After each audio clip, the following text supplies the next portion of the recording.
오늘 본문의 말씀은 말라기입니다. 구약 소선지서 12권 중에 마지막 권입니다. 그리고 구약 성경의 맨 마지막 권이 바로 이 말라기입니다. 그런가 하면 이 말라기에는 초림이신 예수 그리스도의 오심으로 신약 시대를 바라보며 준비한 책이기도 합니다.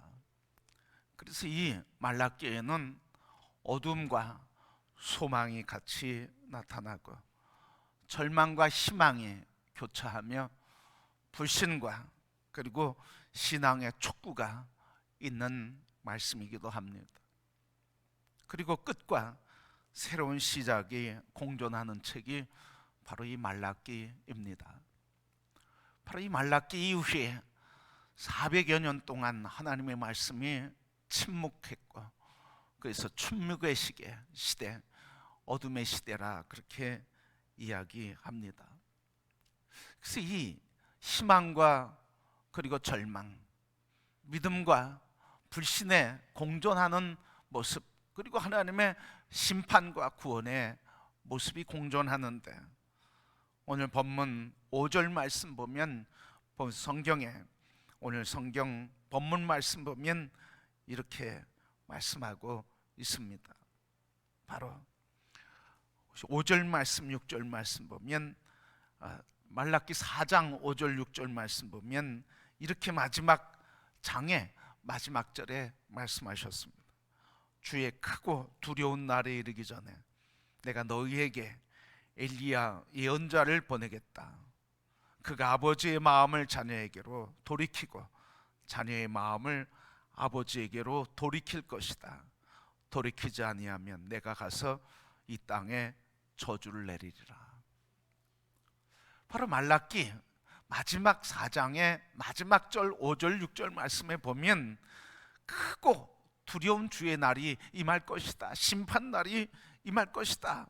그러나 그때 선지자 엘리야 예언자를 보낼 것이고, 그 엘리야 예언자가 아버지의 마음을 자녀에게로 돌이키고 자녀의 마음을 아버지에게로 돌이키게 될 것이고, 그러나 돌이키지 않으면 내가 가서 이 땅에서 저주를 내리겠다. 바로 하나님께서 이 두렵고 큰 어둠의 날이 임할 텐데, 그때 그것으로 하나님의 심판으로 끝나는 것이 아니라 엘리야 선지자를 보낼 텐데, 그가 아버지의 마음을 가지고 자녀들의 아버지의 마음을 자녀에게로 돌이키고 자녀의 마음을 아버지로 돌이키는 일을 하게 할 것이다. 그래서 하나님의 마음이 다시 자녀에게로, 자녀의 마음이 다시 하나님에게로 돌이켜져서 하나 되고 화해를 이루고, 그래서 구원의 역사를 이루게 하실 텐데, 그 엘리야의 말을 듣지 아니하면 이 땅에 하나님 나 여호와가 저주를 내릴 것이다. 그래서 이 말라기는 이렇게 소망과 절망, 죽음과 심판 속에서도 구원과 희망을 이야기하고 있는 책이 바로 이 말라기입니다. 이것을 바꿔서 얘기하면 뭡니까? 지금 이 말라기 시대는 어둠이라는 거예요. 절망이라는 거예요. 죽음의 상황과 같다는 거예요. 그래서 하나님의 심판이 임박했는데, 그러나 하나님의 심판이 임박할수록 하나님의 사랑에 대한 이 갈급한 마음은 더 충만해서 구원과 소망을 이야기하고 있다는 말씀입니다. 그들의 신앙이 어떻기에 이렇게 두 감정이 공존하고 있을까요?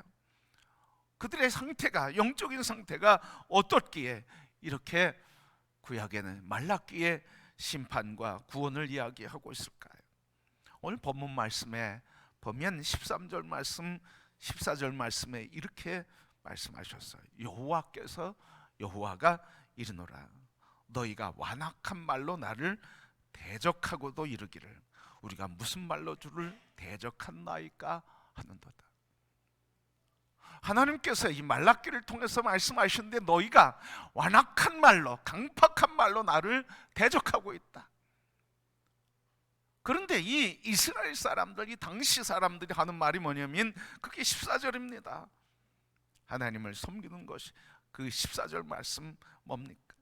하나님을 섬기는 것이 헛되니 만군의 여호와 앞에서 그 명령을 지키며 슬프게 행하는 것이 무엇이 유익이 있으리요. 완악한 말로 나를 거역하고 완악한 말로 나를 대적하는도다. 우리가 언제 어떤 말로 주를 대적했다고 하는 겁니까? 그러니까 하나님 하시는 말씀이 바로 오늘 본문 말씀이에요. 그들의 입술을 통해서 이야기하는 거예요. 그들의 입술의 말을 통해서 얘기하는 거예요. 너희가 말하기를 하나님을 섬기는 것이 헛되도다. 두 번째, 그의 말씀을 지켜도 우리의 삶에는 아무 유익이 없도다. 세 번째, 회개하였다. 슬프게 행한다고 하는 것은 회개한다고 하는 걸 말해요. 회개하여도 나라가 달라지는 것이 없도다. 하나님의 은혜를 구하면서도 저들이 하는 말이 뭡니까? 하나님을 섬기는 것이 헛되도다. 그리고 그의 말씀을 지키는 것도 아무 유익이 없도다. 회개해도 나라가 바뀌는 것이 하나도 없다. 여러분, 지금 하나님 앞에서 서 있는 이스라엘 백성들의 영적 상태가 이겁니다. 하나님을 섬기는 것이 헛되다. 그리고 하나님 말씀을 지키는 것도 헛되다. 회개하는 것도 헛되다. 하나님도 말씀도 회개도 아무 소용이 없도다.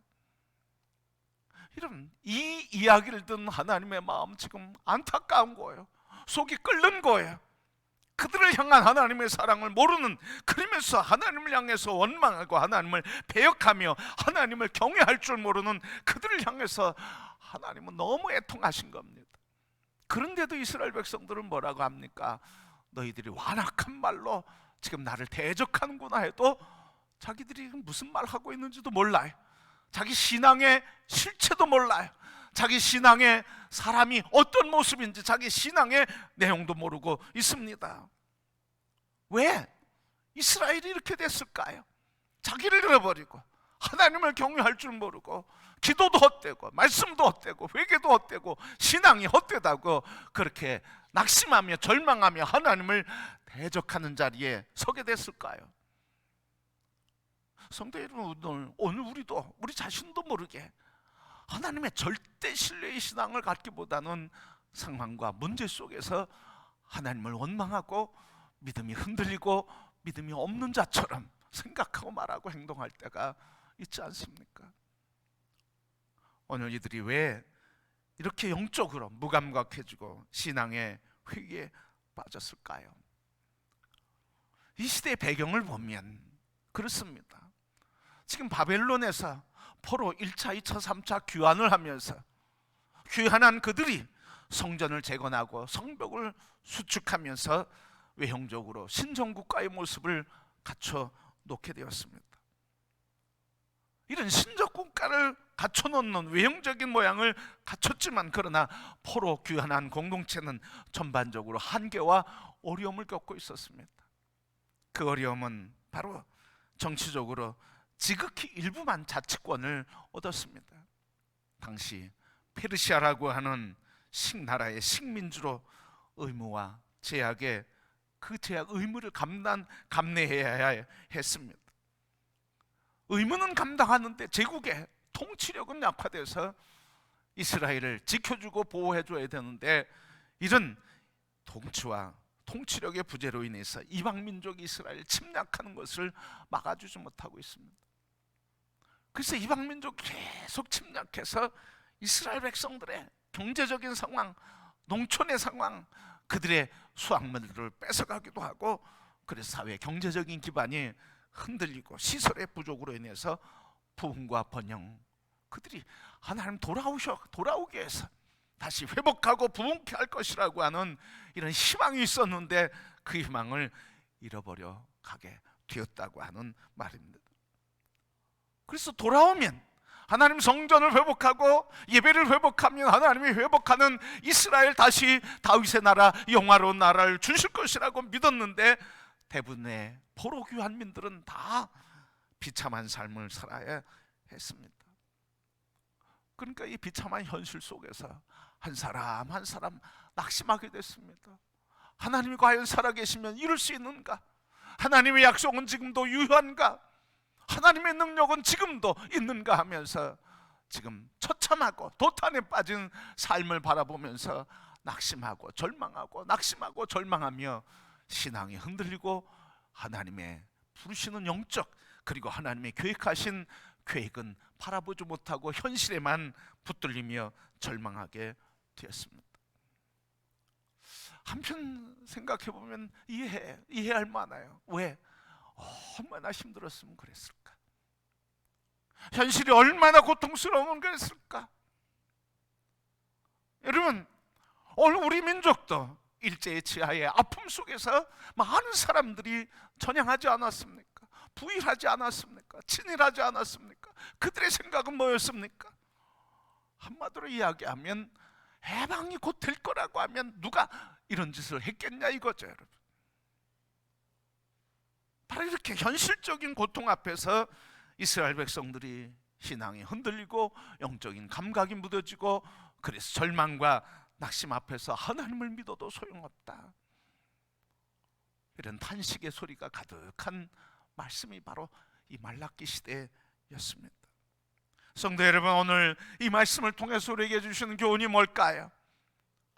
오늘 이 말씀을 통해서 우리에게 주시는 교훈을 찾고자 하는데, 첫 번째, 우리 이스라엘 백성들과 오늘 우리는 꿈을 이루면 절망하게 된다 하는 말씀입니다. 하나님 나라에 대한 소망과 비전을 상실하면 절망하게 된다 하는 말씀입니다. 여러분, 이스라엘 백성들에겐 어떤 사명이 있습니까? 이스라엘 백성들에게는 자기 자칭의식도 있었지만 하나님의 뜻도 있습니다. 그것은 바로 선민의식이었습니다. 하나님께서 이스라엘을 들어서 그들을 통해서 이스라엘을 통해서 열방을 회복하실 계획, 이게 하나님의 계획이요, 그 계획 앞에 그들은 선민의식을 갖게 되었습니다. 우리는 선택된 민족이고, 그리고 우리 민족을 통해서 하나님께서 나라와 열방을 회복하실 것이라고 하는 이런 소망이 있었습니다. 바로 이스라엘을 통한 하나님의 구원 계획이 바로 이거였습니다. 아담과 이브를 창조하기 전에 뭐라고 하셨습니까? 창세기 1장 26절 말씀, 땅을 지으시고 다스리게 하기 위해서 하나님의 형상을 따라 사람을 지으시고 28절에 그들에게 복을 주시며 말씀하시되 생육하고 번성하고 충만하고 다스리고 통치하라고 말씀하셨습니다. 바로 이렇게 세계를 통치하고 하나님의 축복의 통로가 되도록 하나님께서 명령하셨는데, 이 명령을 구체적으로 아브라함을 택하셔서 부르시며 말씀하셨습니다. 너는 복의 근원이 될지라. 복의 근원이 될지라. 그래서 아브라함의 후손들을 통해서 이 복의 근원이 되는 민족을 세우고 나라를 세우고 선민을 세우셔서 온 열방이 하나님을 예배하도록 하는 사명을 갖게 하시고 사명을 감당하는 일을 주셨습니다. 모세를 부르실 때 어땠습니까? 하나님께서 모세를 부를 때도 하나님께서 아브라함에게 약속한 언약을 기억하사 해방하겠다고 말씀하신 겁니다. 복의 근원이 되게 하기 위해서 해방하겠다. 여호수아를 통해서 무엇을 말씀하십니까? 가나안과 열방의 아브라함의 언약이 성취되어 여호와의 복이 흘러가는 땅으로 만들겠다고 하는 것 아니겠습니까? 모세를 통해서, 다윗을 통해서 그 나라의 모델을 보여주시고 다윗의 자손 예수 그리스도 모든 민족을 회복하실 비전과 꿈을 받은 백성들이 세워지고 그 나라가 이루어질 것이라고 말씀하셨습니다. 바로 이렇게 성경에 흐르고 이스라엘을 통해서 하나님께서 이루고자 하신 것은 바로 이거였습니다. 온 열방 나라를 회복하는 꿈과 소망과 비전을 주시고 그 일을 감당할 백성으로 택해 주시고 그 나라로 택함을 받은 것이 이스라엘이었습니다. 여러분, 이 꿈을 잃어버리니까 찾아오는 게 뭡니까? 절망이었습니다. 여러분, 이들이 하는 말을 들어보십시오. 하나님 믿어도 소용없다. 하나님 말씀도 아무 능력이 없다. 회개해도 내게 회복되는 것이 무엇이냐? 이렇게 단식하며 하나님을 거역하고 있다는 것입니다. 왜 그랬습니까? 꿈을 잃어버리면 절망하는 것입니다. 우리 그렇지 않습니까? 절망하는 사람, 단식하는 사람, 부정적으로 바라보고 낙심하는 사람들의 공통점은 바로 꿈이 없는 것입니다. 소망이 없고 비전이 없고 하나님의 부르심에 비전이 없이 희망을 잃어버리니까 늘 낙심의 말, 부정의 말, 비판의 말, 그리고 절망의 언어를 말하게 되고 불신의 시대로 들어가게 되는 것입니다. 성도 여러분, 우리의 언어는 어떻습니까? 소망의 언어입니까? 불신의 언어입니까? 희망의 언어입니까? 꿈의 언어입니까? 아니면 비판과 정죄의 언어입니까? 꿈의 언어를 잃어버린 사람은 낙심하게 되어 있습니다. 절망하게 되어 있습니다.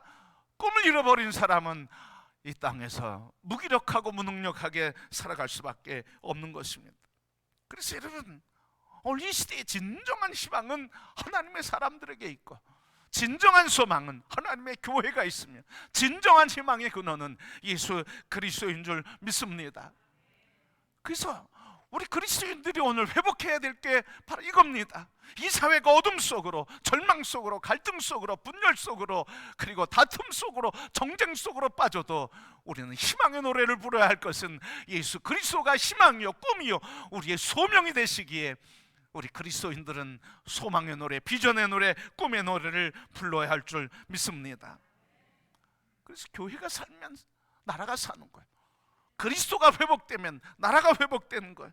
여러분, 오늘 하나님께서 그리스도 안에서 우리를 거룩한 백성과 택한 족속과 왕 같은 제사장으로 불러 세워주셨습니다. 왜요?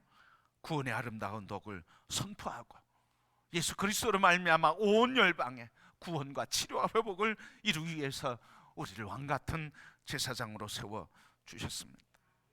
그리고 오늘 우리 한 사람 한 사람이 이 어둠의 시대에 이 어둠의 시대에 흘러가는 그 도도한 어둠의 물결에 타지 말고 이 어둠의 물결을 거스르면서 희망의 노래를 부르며 희망의 역사를 이루며 희망의 주권자여 능력자이신 예수 그리스도와 함께 희망의 노래로, 소망의 노래로 하나님의 영광을 찬송하며 절망한 그들에게 소망을 심어주는 성도들이 되기를 축복합니다. 우리 교회가 소망이에요. 그리스도가 소망이에요. 그리스도인 여러분 한 분 한 분 우리가 이 시대의 소망의 전도사로서 확신과 믿음으로 일어나게 되기를 주님의 이름으로 축복합니다. 바로 이렇게 꿈을 잃어버리면 낙심하게 돼 있어요. 여러분, 나이가 들어도 꿈이 있는 사람들은 생기가 있고요, 내일에 대한 소망을 얘기하고요. 그런데 꿈이 없는 사람은요, 언제 죽나 그래요. 이렇게 살다 언제 죽나 이래요. 그 꿈이 있는 사람은 언제 죽나 이 얘기를 안 해요. 내가 어떻게 살아야 될까? 오늘은 어떻게 살아야 될까? 오늘 하나님이 이루시는 일을 어떻게 이룰까? 이런 소망과 믿음으로 살아갑니다. 우리 모두가 다 이 소망의 찬송을 부르는 찬양대가 되기를 주의 이름으로 축복합니다. 그때 이 사회가 변화되는 거 아닙니까? 그때 우리 가정이 변화되고 내가 있는 곳이 변화되고 새 역사를 이루게 되는 줄 믿습니다. 바로 이 시대에 이렇게 절망에 빠졌어요. 희망을 잃어버린 시대가 됐어요.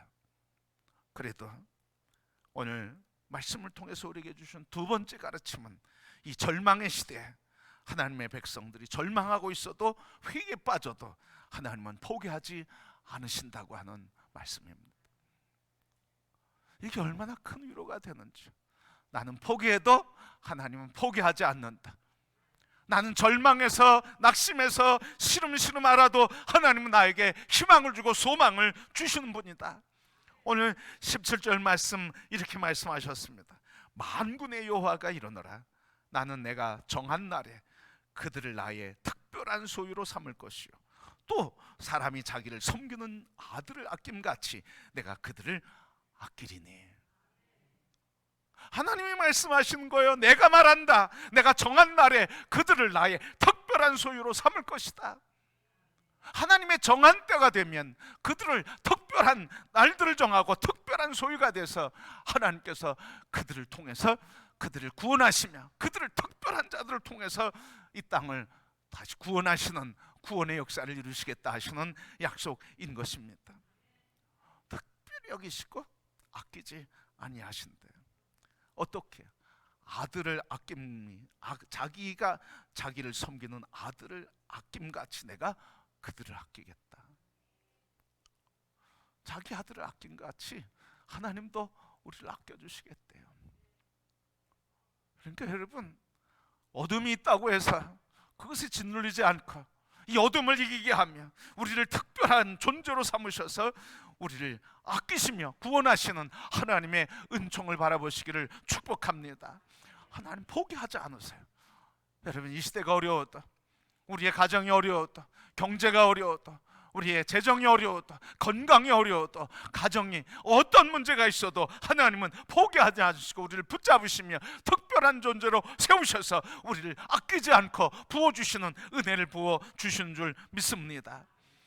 그렇게 오늘 이런 특별한 존재로 삼으셔서 우리에게 그의 사랑을 아끼지 않고 부어주시는 그 주님, 그러면 우리는 어떻게 살아야 할까 하는 거예요.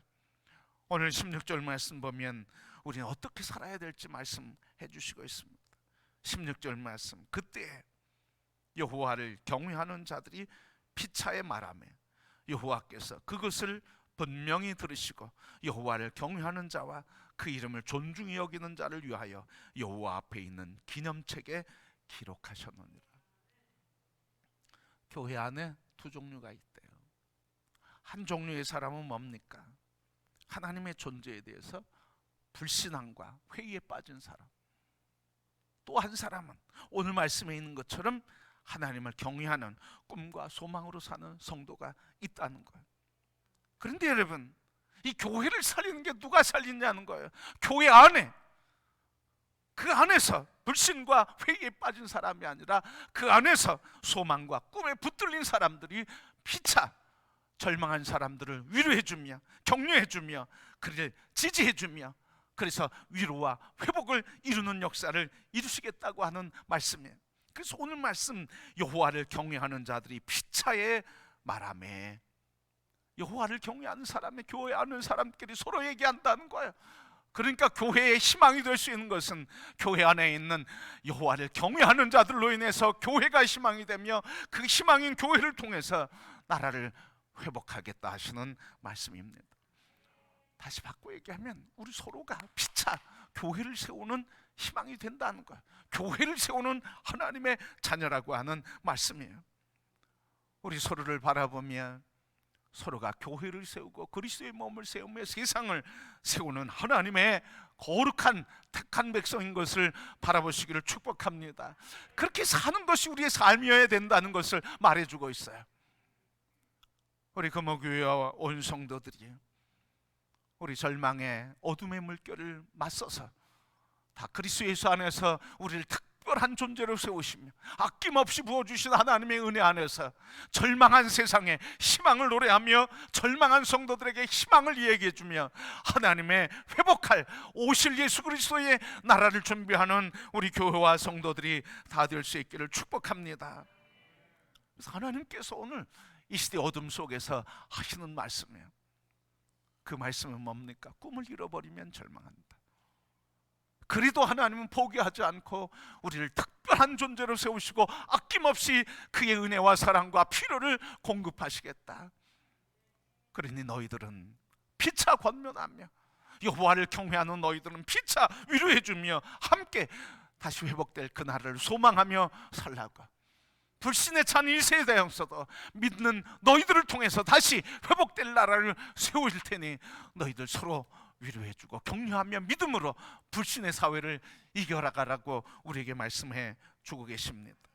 그러게 성도 여러분, 우리 피차 서로 말합시다. 여호와를 경외하는 말을 서로 하시기를 원합니다.